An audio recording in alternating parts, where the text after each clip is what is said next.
I'm going to go over 3 different progressions.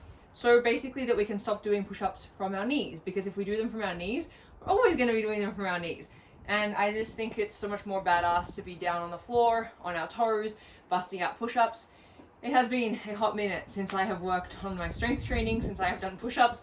So bear with me, be kind to me. I am going to show you 3 progressions and then explain a little bit more about how this challenge works.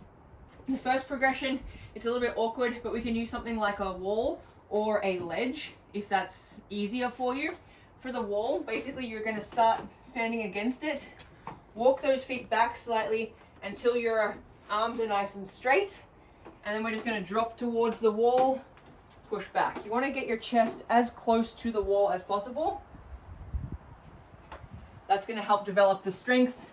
Keep those elbows in nice and close to our body instead of to the wall and bat winging them out. Puts too much strain on our shoulders. So if you have wrist pain, if you're working on your strength, the wall is going to be a great place to start. Second modification, grabbing something like this beautiful footrest that I'm not even sure entirely is going to hold me because it seems a little unstable. So this could be fun. But basically we want to bring the floor surface up a little bit to make it easier, takes the pressure off of our shoulders if those are sore.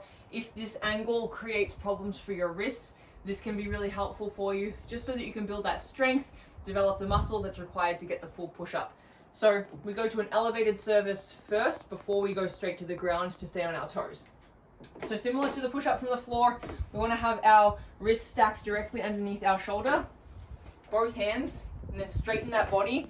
And we want to lower and rise like a big plank of wood. So what I often see is that when the person drops, they then kind of worm up and they're holding their shoulders above their hips as they come up. And it turns into this kind of worm move, puts a lot of tension on our lower back and doesn't help our push-up game at all. So we want to rise and lower as a plank of wood. So straight down, straight up. If that is still too difficult for you on the elevated surface, just drop down slightly instead of going for the full range of motion by touching your chest to that platform. You can use all sorts of different elevation. The goal is to get as close to the floor as we can. So now is the fun time. Putting everything together. Again, we're stacking those wrists directly underneath our shoulders. We're keeping our elbows nice and close to our body. We start in this high plank position.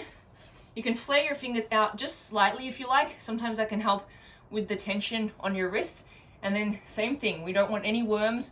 We don't want any bat wing elbows. We want to lower straight down, straight back up. Shoulders and hips at the same time. And at the end of the day, we're just trying to get better at our push-ups. Woohoo! Okay, that's enough for me for now. I can't wait to see your push-ups.